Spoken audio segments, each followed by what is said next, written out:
Dada esta presentación, vamos a presentarlo a él. Él es nuestro invitado que va a hablar específicamente de la persecución política en Argentina, pero también cómo se ve reflejada en distintas partes del mundo. Él es Inti Pérez Aznar, que es abogado especialista en derechos humanos. Inti, muchas gracias por acercarte al piso. Bueno, muchas gracias por la invitación y bueno, un gusto estar acá, digo, en este nuevo medio, se puede decir, hace un tiempo que los veo, nunca había estado, pero siempre es lindo estar en un medio nuevo donde se pueda divulgar la palabra, como creo que lo hacen ustedes. La idea es un poco eso, de distintos puntos de vista, tratar de encarar un mismo tema y que todas las miradas estén reflejadas en ella.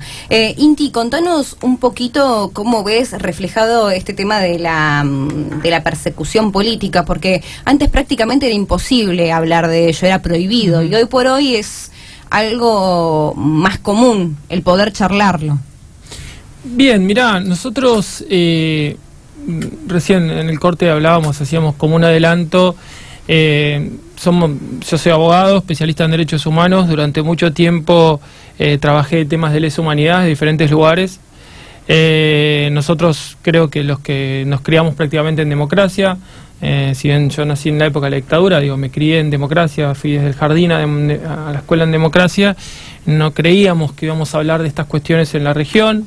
Creo que hemos trabajado mucho, digo, la Argentina es un país que a diferencia de otros países de la región ha trabajado mucho la cuestión democrática. Desde el 83 en adelante, digamos, todos los gobiernos con diferentes matices han tenido algunos lineamientos programáticos en común. Por ahí me voy de tema, pero el mejor ejemplo es el de la Ley de Defensa Nacional, que hace muy poco se modificó por un decreto y se permitió que las Fuerzas Armadas puedan participar de la seguridad interior.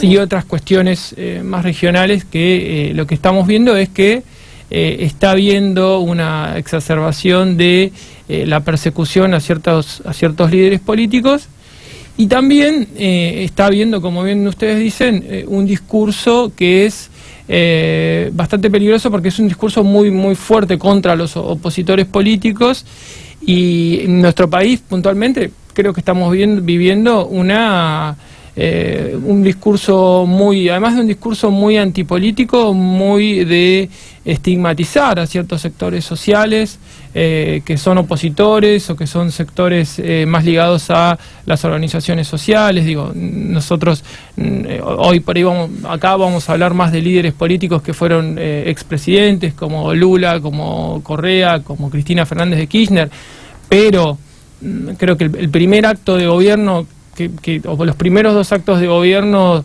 que por lo menos al mundo jurídico de los derechos humanos nos espantaron o nos asustaron, para usar una palabra más suave, fueron, por un lado, el encarcelamiento de Milagro Sala, que tenía 2 o 3 causas que no meritaban desde ningún punto de vista que ella esté presa, y donde se violaron principios muy básicos de los derechos humanos, como el debido proceso, como no utilizar la cárcel como herramienta de persecución política, como que se designaron jueces mientras se sustanciaba el proceso, se cambió la Corte Suprema de un día para el otro, poniendo legisladores del mismo partido que gobernaba, del partido Gerardo Morales. Y otro caso que a nosotros al principio de este gobierno también nos llamó mucho la atención fue cuando trataron de designar a 2 jueces por decreto, algo que es inédito en la historia de la democracia argentina. Digo, es algo que está vedado desde todo punto de vista y con una interpretación muy osada, por decirlo de alguna manera. Dijeron, bueno, como está de receso el Poder Legislativo, vamos a nombrar a Rosati y a Rosenkrantz y después el Congreso los va a legitimar por medio de los votos. Ya tenemos los votos, algo así fue, ¿no? Eso nunca se dio. En las vacaciones de verano, me acuerdo, fue el proceso de noviembre, febrero, algo así. Si no pudieran esperar 2 meses hasta que empiecen las sesiones ordinarias, ¿no? Exactamente, eso nos dio...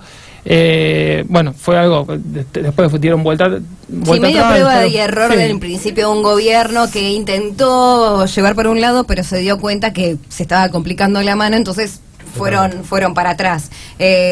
Vos sabés que yo hoy leía que es un listado de gente que solamente se habla de lo que fue el gabinete de Cristina, solamente. El único que está de Aníbal Fernández, Randazzo, Alac, María Cecilia Rodríguez, Timerman, Axel Kicillof, Deborah Giorgi, Casamichela, Goyan, Barañao, Tomada, Siglioni, Parodi, Devido, Rossi, Kirchner, Meyer, el único es Devido.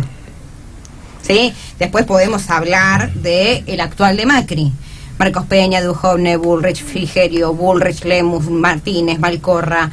Bueno, tenés un montón y cada uno al mismo tiempo tiene su historial y demás. Pero solamente de todo lo que se habla de lo de Cristina, el que está es Devido. Pero al mismo tiempo quiero hablar de lo que significa la política. El cómo se dice que Cristina tendría que estar presa, pero cómo el presidente le sirve a Cristina fuera y no presa. Es como que de alguna manera se utiliza eso en los medios. Si vos la metés a Cristina presa, haces la gran Milagro Sala, se te prende fuego el país. Y de alguna manera, en ese juego político, andás a ver si hay algún arreglo o no. Mira, yo no me meto, porque Cristina, a ver, al mismo tiempo tenía una personalidad, un discurso muy fuerte.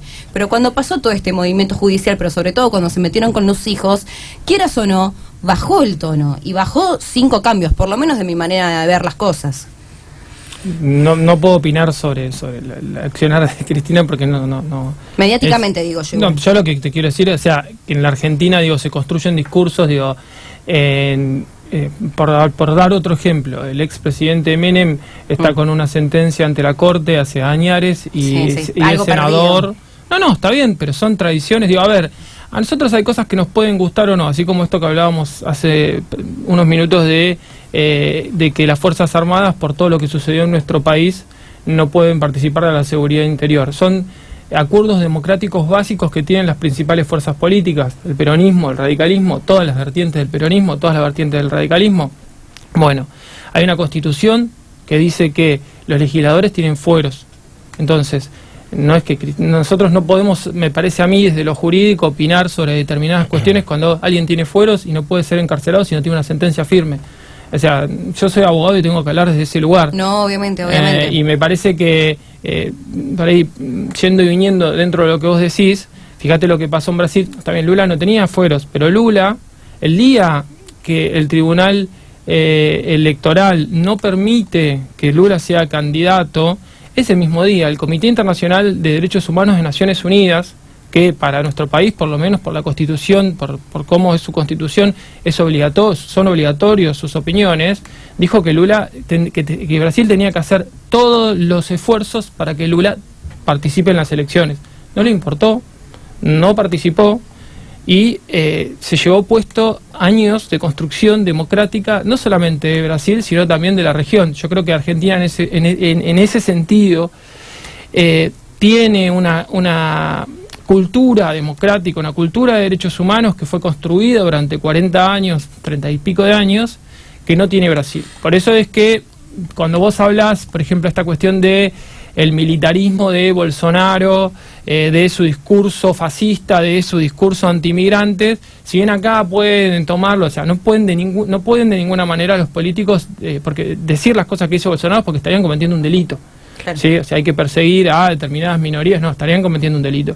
Yo creo que nuestro país tiene una tradición democrática que no se puede pasar por encima y hay derechos humanos básicos que no se pueden pasar por encima, como por ejemplo que los legisladores tienen fueros, sean del color que sean, ¿sí? Porque cuando, digo, acá lamentablemente en nuestro país ya en democracia hubo muchísimos hechos de violencia, hubo muchísimas cuestiones que siempre fueron de alguna manera llevadas adelante o resueltas desde la democracia. Digo, así como tuvimos 4 presidentes en el 2001 en 5 días, siempre fue desde la democracia. Entonces, yo creo que nosotros tenemos que ser muy respetuosos. Digo, nosotros somos una generación, creo que todos estamos entre los 30 y los 40, somos una generación... Todavía no, pero no importa. ¿No? Bueno, perdón. Jorge lo conozco. Casi. Que, bueno, pero todavía no. Nosotros somos de una generación que tiene que velar por el respeto de la democracia, los derechos humanos, también de los oponentes, en un discurso donde nuestro opositor no es una cuestión a la cual a una persona a la quien queremos llevar preso. Eso hace muchos años que no se vivía bajo ningún gobierno, ni Alfonsín, ni Menem, ni de la Rúa, ni los interregnos, ni Duhalde, ni Néstor Kirchner, ni Cristina Kirchner. Yo no conozco, hace años que no conozco que se vocifere que líderes de la oposición, porque en esta oposición que tiene 3 o 4 líderes, varios de sus líderes empiezan a gritar de varios opositores que tendrían que estar presos. La verdad que a mí me genera mucho ruido, así como me genera mucho ruido que cuando hay que sancionar un presupuesto, hace 3 días que estamos hablando en contra de los inmigrantes. Sí, o sea, yo el domingo vi una nota donde se le ponía en escáner a un ciudadano extranjero hablando de sus redes sociales, una persecución política terrible, una persona que no hay nada probado. Sí, y con la consecuente estigmatización, con la formación también de los prejuicios y todo lo que puede derivar eso en la calle, ¿no? O sea, en la violencia entre los propios ciudadanos que están en este sistema. Pero justamente, Jorge, yo el año pasado estaba caminando por Once y yo soy hijo de fotógrafos, entonces tengo una cuestión con las imágenes, ¿no? Y en una esquina había inmigrantes senegaleses, inmigrantes chinos, no sé, anda a saber, por ahí de segunda o tercera generación, inmigrantes bolivianos, inmigrantes peruanos, en una esquina de Once, todos con sus negocios, unos iban a comer en un restaurante, otros. Eso, porque también está esa cuestión que yo creo que se ha construido de nosotros que bajamos de un barco, que por ahí tenían más nuestros bisabuelos, nuestros abuelos. Creo que nuestro país realmente en los últimos años ha tenido un paradigma de apertura en derechos humanos, pero también por la cultura, yo tengo Sin ir más lejos, estamos pegados a Berizo y Ensenada, o sea, con lo que significa, más allá de que, por ejemplo, Nedela no le da lugar a la fiesta del inmigrante y demás, pero tenemos... No yo siempre la fiesta del inmigrante. Sí, este año estuvo muy complicado el intendente con eso, no le dio el presupuesto. Pero... de cierta forma, nosotros acá en la ciudad de La Plata, para los que nos están viendo, que no saben dónde estamos, tenemos eso que está el puerto, digamos, es la ciudad del inmigrante prácticamente. Y tenemos un montón de inmigración, de los últimos 20 años, de comunidades muy diversas, y yo, no podría haber habido alguna, pero yo no conozco así brotes fascistas en la ciudad de La Plata. De hecho, en Mar del Plata este año hubo una condena a un tribunal federal a un grupo de neonazis que reivindicaban, digamos, el discurso neonazi, tenían prácticas neonazis, y hay una ley, que eso en Brasil no está, que prohíben que personas se asocien, por algo está prohibido el partido de Biondini. Claro, totalmente. Está prohibido... Si no pareciera que en la libertad de expresión puede llegar directamente hasta atacar al mismo sistema democrático y las garantías constitucionales. Sobre todo en la ciudad de La Plata, ¿no? Que más allá de ser una ciudad de estudiantes, los estudiantes, bueno, yo lo contaba en el programa pasado, que tenía compañeras que inclusive vivían de Santa Cruz de la Sierra, que se venían hasta acá, o sea, no solo de la provincia y de Argentina, sino que de otros países se vienen, y muchos se terminan quedando viviendo acá en esta ciudad, así que tenés ese choque cultural permanentemente y es algo a destacar. Sí, y también saliendo un poco de lo jurídico, también ese error de pensar que bueno, pero si es inmigrante tiene que laburar el triple que yo, no sé, tiene que justificar el hecho de que está acá en mi país. Bueno, yo creo que por ese camino, el que piensa realmente por ese camino, para empezar está errado, ¿no? Que ese sea la óptica con la cual mira el mundo, pero independientemente de eso, también pierde. Porque la construcción en La Plata, el cordón frutícola, digamos, convengamos que no está garantizado por los nacidos y criados en generaciones. Obviamente el platense nunca se va a poner a trabajar la tierra. Bueno, por eso. Pero eso sucede, me parece que eso sucede. No creo que sea el caso en general, ¿no? Jorge, me parece que eso sucede a nivel mundial. Ayer o antes de ayer estaba viendo un video, ¿viste? Los refugiados, de un activista africano que estaba en España dando una conferencia y decía, bueno, no nos saquen más los recursos naturales, dejen que esos recursos naturales queden en nuestro país, que nosotros los comercialicemos, y van a ver que no va a haber más inmigración. Hay una cuestión económica en la inmigración siempre, y la Argentina ha sido un país que sí, históricamente ha tenido un movimiento de inmigración de ida y de vuelta, porque cuando los que tenemos 40, yo tengo 39, en el 2001 muchos amigos míos se fueron a vivir afuera, aprovechando la ciudadanía, y algunos también sufrieron que los tengan que echar cuando Europa empezó a reforzar los controles migratorios, y también, digo, maldecían aquellas políticas antimigratorias, digo, porque también nosotros fuimos excluidos, digamos. Sí, nosotros fuimos de alguna manera siempre receptivos, digo, eso lo dice nuestra Constitución Nacional, que aquella persona que pise el suelo de la nación tiene los mismos derechos que un nacional, y eso también es una cultura que es muy interesante, porque a veces los argentinos somos muy duros con los argentinos, ¿no? Digo, el tema, el desarrollo que ha tenido nuestro país en educación, en salud, digo, cualquier persona que viene acá y hace la residencia puede acceder a un hospital público, puede acceder a educación pública, y eso es algo, yo lo festejo, y festejo que durante 100 y pico de años, con gobiernos de todos los colores políticos, con dictaduras, hay determinadas cuestiones que nunca se pudieron romper, y yo veo que hoy, en esta andanada de derecha, una derecha muy feroz en la región, se está intentando romper esos derechos básicos, esos acuerdos básicos de la región. ¿Qué es lo que pasa con eso? Eso quizás se está tratando de romper ahora o no, hay que ver. Para mí la educación y la salud son cosas que son un gran negocio, y tenés un gran negocio privado que es tan fuerte que eso muchas veces inhabilita el Estado. Ojalá el Estado en algún momento sea lo suficientemente bueno y fuerte como para que no existan más las obras sociales y todos vayamos al hospital público, y al mismo tiempo no existan los colegios privados y todos vayamos a una escuela pública, o yo puedo mandar a mis hijos a una escuela pública, pero inclusive el Estado banca a los colegios privados. Pero a lo que voy, lo llevo a algo más de forma internacional. Cuando un argentino tiene un problema fuera del país, no tiene los mismos derechos que tiene un inmigrante o una persona de otro país acá. Entonces, muchas veces lo que se genera es ese choque. Yo creo que en Europa no lo tienen. En Latinoamérica me parece que en la mayoría de los países, en Bolivia lo tienen, hay reciprocidad, tuvo que salir a desmentirlo Evo Morales, decir sí, acá hay reciprocidad, vienen a los hospitales, se atienden, hacemos operaciones. Sí, o mismo también se había puesto en debate el tema de los trasplantes y por qué si hay un corazón se lo tienen que dar a un inmigrante y no me lo tienen que dar a un argentino. Pero si todos tenemos el mismo derecho, esas son discusiones que creo bueno, que pero son yo digo las mesas que se dan. Discusiones, está bien, pero vos recién hablabas de la fiesta del inmigrante. A mí me gusta mucho ir a la fiesta del inmigrante. Voy hace como 10, 11 años junto con mi compañera y era con mis hijos, y ahí se sientan gente de todas las nacionalidades y conviven. Yo la verdad que no conozco gente que se haya peleado en los círculos cercanos por cuestiones de política o por cuestiones de diferentes religiones o diferentes nacionalidades. Digo, acá en la ciudad, vamos a hablar de la ciudad, no conozco, digo, por ahí, pero no sé, no solo eso. En todo caso habría que desmistificar ciertas cosas que no están estudiadas. ¿Qué sé yo? Yo, por ejemplo, me manifesté como donante de órganos. Y la verdad que yo no dije que quiero ser donante de órganos para otro argentino de cuarta generación. Digo, yo dije, soy donante de órganos y punto.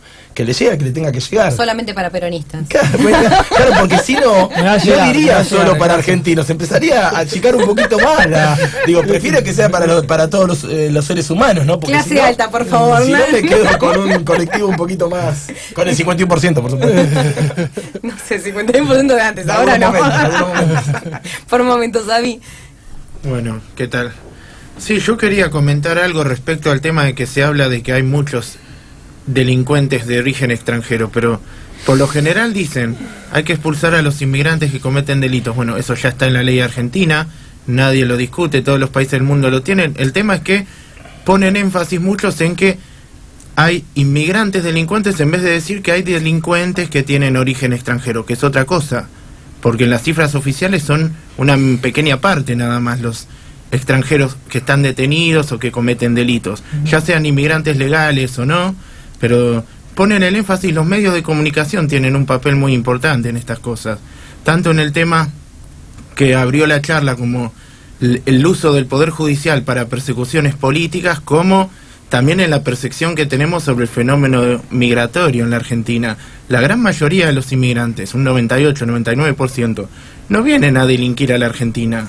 Vienen a trabajar, vienen en busca de una vida mejor, se arreglan como pueden, como hacemos tantos argentinos todos los días, y sin ayuda de nadie, por lo general. Que haya una minúscula parte que cometa delitos, no quiere decir que sean todos así. Eso es algo que uno de los mitos de los que hablaba Jorge también, dice que tenemos que desmitificar muchas cosas, y es cierto, hay que desmitificar muchas cosas que se dicen en los medios y que después aparecen referentes políticos que las replican. Yo creo que ahí está el riesgo, que referentes políticos repliquen estos mitos urbanos en cierta medida. Pero no venden. Bien. Y esa es la respuesta de por qué y es lo también hacen la de esta política manera. por encuestas también, ¿no? Es también el hablar a partir de las ciertas mediciones o suponiendo que estamos... ¿Qué fue lo que pasó después de lo sucedido el miércoles pasado en el Congreso? No se hablaba ni siquiera de todo el caos que pasó, ni de que ni siquiera que se había aprobado el presupuesto, sino que hablaban de los inmigrantes, que eran 4, que encima rompieron y que todo, y después los publicaron en cadena nacional, que uno estaba con la foto con Cristina y que el otro estaba, porque hicieron el currículum vitae y prácticamente pusieron hasta el ADN y el factor de sangre que tenían, pero cómo de esa manera también está la persecución. Sí, y no solamente eso, digo, yo me fui a manifestar el otro día y llegué justo cuando se estaba, o sea, no pude entrar a la Plaza Congreso porque estaba la gente, los manifestantes, que eran miles y miles, se estaban retirando absolutamente pacíficamente. Y las personas que detuvieron no las detuvieron, digo, en esos supuestos hechos que hubieron pegados al Congreso. Se las detuvo en la 9 de julio yendo para Constitución, y no me lo contó nadie, lo vi policías formados en hilera tirando gases lacrimógenos, no para arriba ni para el costado, tirando a gente que se estaba yendo para Constitución para retirarse. Y estas personas que fueron detenidas, algunos de ellos militantes gremiales, o también estaba, me parece mucha casualidad, el líder de un medio muy importante alternativo como La Garganta Poderosa, con Nacho Levi, y estas personas inmigrantes que, la verdad, o sea, estamos hablando hasta ahora que yo sepa no se les ha imputado ningún delito. Se dice que participaron después tuvieron que salir a justificar que ellos dicen que supuestamente hubo altercados en la calle 9 de julio. No, hasta ahora no he visto, tampoco tuve acceso al expediente, pero no he visto ninguna prueba que acredite, hace una semana que están hablando de eso, como bien vos decís. El otro día vi una frase en las redes que me parecía interesante, decía, los 5, 6, 7, no sé cuántos fueron, bancos que se rompieron, son 30 minutos de lo que se paga de porcentaje de letes en un día, en media hora. ¿Sí? O sea, el único que festeja también es el que le vende las baldosas a Rodríguez Larreta. Ese negociado. Sí, pero el día anterior también, eso se denunció el día previo, que había escombros en la plaza, había containers. Después se habla en la imagen que también buscan, ¿no? Digamos, esto que decís, la desconcentración y ir a tirar gases lacrimógenos al cuerpo para tratar de... eso iba a decir, me olvidé. Se filtró inclusive un video que lo publicó Realpolitik, en donde los legisladores enfrentan a la policía, y en uno de esos, cuando yo estaba viendo el video, se lo ve claramente a uno de los policías con el gas que hace por arriba y tira. Entonces le digo, mirá eso, ni siquiera, o sea, quedó completamente, no sé, prendido fuego, porque en realidad quedó demostrado lo que estaban haciendo. Bueno, eso también es otra discusión. Las fuerzas de seguridad son fuerzas de orden, son fuerzas que sirven a la comunidad, son fuerzas del Estado. ¿Tienen la orden o ellos se creen más y por eso...? O son fuerzas del poder de turno que los utiliza como los matones a sueldo, ¿no? Yo creo que esto está planificado en la región, o sea, está planificado en la Argentina, está probado la cantidad de dinero que se dedica a seguridad. Creo que es uno de los pocos lugares que ha crecido exponencialmente año a año, los armamentos que se han comprado a países extranjeros, cómo se ha reforzado la seguridad interior, el caso de Santiago Maldonado, el caso de Rafael Nahuel, me parece que realmente no es que hubo cuestiones, hechos de violencia institucional muy graves que han sucedido en nuestro país, y de los cuales está como no se habla en los medios de comunicación, o está prohibido hablar, o cuál se tergiversa, porque hace 10 minutos que estamos hablando de la inmigración y no hablamos de que hubo un presupuesto que rebajó casi todas las cuestiones públicas que estábamos elogiando, como salud, como educación, como previsión social. Al otro día se conoció que una de las cuestiones que solicita el fondo es otra reforma previsional más. otra reforma previsional más, digo, ya hubo una muy muy fuerte que fue la del año pasado, en diciembre, que también hubo una marcha donde también se quiso construir un relato de la manifestación, de los hechos, etcétera, por sobre lo que estaba sucediendo. Y acá en nuestro país nosotros vemos fuerzas de seguridad que tienen tecnología de punta, digo, que cada vez son más, porque vos vas al Congreso y un día cualquiera de semana, digo, en cualquier cuestión semana que va a haber sesión, vos pasás por el Congreso, hay 2 o 3 calles alrededor que están valladas, mismo en la Casa Rosada, o sea... Recién me tuve que desviar 10 cuadras porque no podía pasar. Hoy. Recién. No, en de Buenos Aires. Los piqueteros del G20 en cualquier momento. Ay, Dios mío, estoy intentando que vayamos, así que en una de esas estamos metidos ahí adentro. Cuando digo los piqueteros del G20 me refiero al operativo G20 que va a cortar toda la ciudad, pero vos sabés va a haber asueto. Claro, encima de asueto, totalmente. Decían todo el tema de Estados Unidos, como decía, del espacio aéreo, que no puede volar nadie. Vuelan ellos solos y además dije, ay Dios mío, nos van a invadir. Eso fue lo único que dije, pero para ir un poco más al lado internacional, me gustaría no terminar esta entrevista sin antes hablar de justamente Estados Unidos e inclusive ahora vamos a hablar con personas de México, pero cómo esa persecución hace que de alguna manera también termine sucediendo el fenómeno de Trump, porque critica a los inmigrantes y son los mismos inmigrantes con ese voto vergüenza que terminan votándolo para que nuevos inmigrantes no tengan los mismos derechos que consiguieron ellos ya, que son ciudadanos estadounidenses, pero que en un principio fueron, o sea, se olvidan de esas raíces y donde también eso que hace que uno como mexicano quiera irse, o cubano o el que sea, se quiera ir de su país a otro. Sí. Y eso también pasó en Brasil, digo, porque hay un discurso muy anti-inmigrantes, anti todo, digamos, que también se construye, porque esto es algo que salió en los últimos 2 o 3 días, con esta cuestión de las fake news, que se está regulando a nivel internacional, porque es muy peligroso, porque lo que hacen es, esto que hablaba recién acá el colega, que era, construyen una realidad que, no sé, se quiere, tuvo una política pública X o tal cosa, y son todas cuestiones que son mentiras, que atrás hay millones y millones de dólares, que hay empresas, digo, hay una empresa que se llama Cambridge Analytica, que en este momento, ya que hablamos de política internacional, hace un mes en el Parlamento británico, una de las cuestiones que Cambridge Analytica tuvo que admitir a solicitud de un legislador de allá, un laborista, no es que fue un legislador nuestro allá a preguntarle, dijo, sí, en la Argentina hubo una campaña en contra de Cristina Fernández de Kirchner y nosotros participamos de esa campaña. Sí. Digo, eso está sucediendo a nivel internacional y hay el efecto Nisman, el efecto todo, como te agarrás de eso. Pero igual, esto tema aparte, no, pues estamos hablando de algo muy serio, pero yo me imaginaba trabajando en ese lugar, puesto en un escritorio, puesto así diciendo, tal, viste esa noticia falsa que uno entra porque le llama la atención y dice, esto es gravísimo, y entra y te das cuenta que es recontra virus, que es recontra todo. Pero muchas personas ni siquiera se toman el trabajo de entrar y se quedan con el título. Acá funcionó también muy fuerte con el caso de la campaña contra Daniel Filmus en Capital Federal, con los llamados generando, digamos, la campaña sucia contra Aníbal Fernández, que en un momento era la Morsa dueña de la red de narcotraficantes más grande de la provincia de Buenos Aires, y en otro momento ya no es nada y el tipo sigue dando vuelta por ahí. ¿Y cómo se lo criticó a Bolsonaro con eso? Yo como ciudadano, ¿qué tengo que exigir? ¿Qué pasó con eso?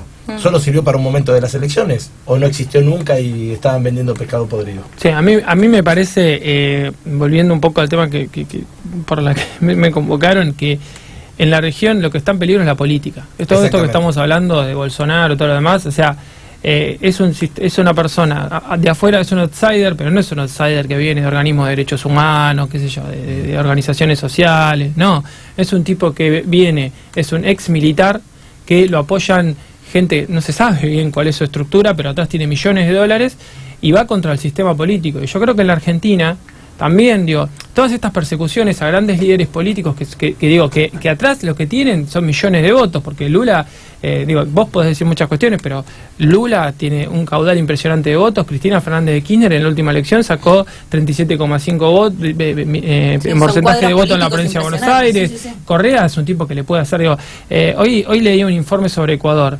En Ecuador, además de que está preso su vicepresidente electo, que tendría que estar en funciones, y que se ordenó un pedido de captura a Correa, quien vive en Bruselas y tiene que concurrir cada 15 días, digo, acá hay una cuestión que creo que también tenemos, y yo lo digo con conocimiento de causa, porque fui miembro, participé de lo que es el Poder Judicial, y con esto no hay que generalizar, no es que todos los jueces trabajan en lawfare. Hay un grupo de jueces que están asociados, digamos, a este sistema. Digo, ¿qué es el lawfare?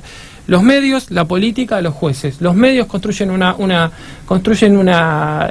cualquier tipo de noticia, que generalmente es falsa, esto que hablábamos hoy. Atrás hay un dictado judicial que va en la misma función que los medios. Que utiliza como fuente la nota periodística. Exactamente, muchas veces hace la denuncia en función de la nota periodística, y atrás viene el Poder Judicial. Eso es cómo funciona el lawfare a nivel internacional. En muchos casos, digo, cuando se trata de un líder popular que se lo quiere proscribir, digo, porque a Lula se lo proscribió, no podemos decir otra cosa, digo. Y esto no se inició solamente con Lula y con Cristina, funcionó, como bien vos decías, con Dilma. A Dilma se la echó construyendo un relato de que ella había sido, que había robado algo, había estado en contra, y nunca se le probó un delito a Dilma. De hecho, la echaron de la presidencia. Los que votaron para echarla eran los que estaban realmente implicados en el caso. Muchos de los legisladores que la votaron en contra eran los que estaban participando de estos casos de corrupción. Tenés eso, Lugo, o sea, si bien no llegó a tener, primero, te decía del tema de que le cubre los hijos, bueno, no pudieron entrarle con eso, después se hizo todo un proceso queriéndoselo meter en una cuestión policial, judicial, que nunca se pudo comprobar, se lo terminaron echando. A Lula, hoy hablábamos hace un rato, Lula está preso por un departamento que no hay ninguna prueba contundente que pueda decir que él es dueño del departamento. Lo único que dicen que pudieron probar es que una vez fue a verlo, que ni siquiera lo pudieron probar. O sea, pues estás condenando, porque también ahí está en juego, y a esto con esto quería terminar, es lawfare es un título que se le pone, desde mi punto de vista y de muchísimos técnicos que trabajan, muchísimos vienen de los derechos humanos, es una persecución sistemática a aquellos líderes políticos que se oponen a este sistema de gobierno o a este neoliberalismo, neoliberalismo. Los que se oponen, bueno, sufren una persecución política, está en contra de su debido proceso. Digo, acá hay cuestiones como que son muy técnicas, pero por ahí se viola el principio de juez natural, se eligen los jueces. Digo, todas las causas de Cristina Fernández de Kirchner terminan en el juez Bonadío, todas. No es muy hubo cuestiones de se presentó un día y fue a declarar y quedó en ese juez. Lo mismo pasó con Moro. Moro tiene un foro de atracción que investiga todo el país, un juez de Curitiba. Moro, quien hoy aceptó ser ministro de Justicia de Bolsonaro, es de Curitiba y juzga hechos de Curitiba para arriba, y Lula, que nació en el norte y tiene domicilio en San Pablo, y no tenía ningún tipo, o sea, lo llevó hasta Curitiba por ese departamento que queda en las afueras de Curitiba, y lo está procesando un juez que no es de su jurisdicción. Y lo mismo está sucediendo en Ecuador, donde se violaron un montón de cuestiones relacionadas con el juez natural, con las garantías constitucionales, ¿sí? Y con el principio de inocencia, porque lo que hacen este tipo de falsas noticias es, ya está, digo, no importa después lo que suceda. Ya los medios los condenaron a estas personas, son culpables. ¿Y cómo salir de esa sentencia mediática? ¿Cómo haces para que la opinión pública, como no lo pueden hacer, los termina? A Lula, ¿qué hicieron? Lo encarcelaron porque ganaba igual, porque el pueblo, ¿qué se va a quedar con lo que le dicen que tenía un departamento, un tipo que sacó 40 millones de pobres, de 40 millones de personas salieron de la pobreza y son clase media, fueron a universidades que quieren cerrar, porque en Brasil pasa lo mismo que acá? Vos hablabas de la educación pública. Digo, ¿qué se estigmatiza? Digo, a la universidad, vamos a lo que nos queda más cerquita, la Universidad Arturo Jauretche y el Hospital del Cruce. Yo fui a la abrazo del Hospital del Cruce, fue emocionante, y era la comunidad que iba a abrazar ese hospital.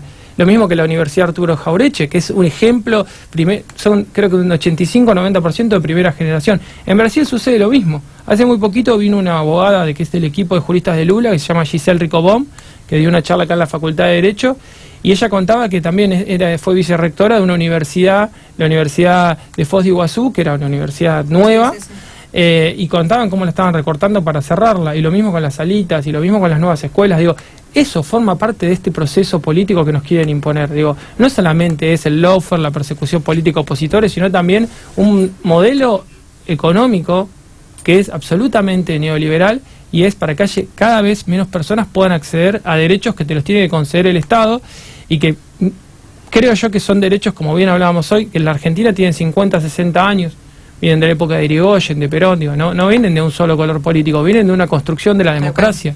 En Brasil, sí, por ahí son derechos más nuevos porque Lula fue un poco el que agrandó ese estado de bienestar.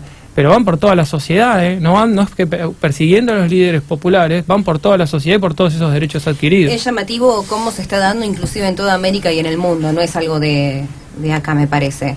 Creo que de alguna manera hay que analizar el por qué se da este fenómeno, no solo en Argentina, sino en Estados Unidos, sino también en Brasil. Hablábamos de España, si podemos irnos a Israel, podemos ir a Jordania, podemos ir a un montón de lugares en donde eso se termina dando. Entonces, ¿qué es lo que termina?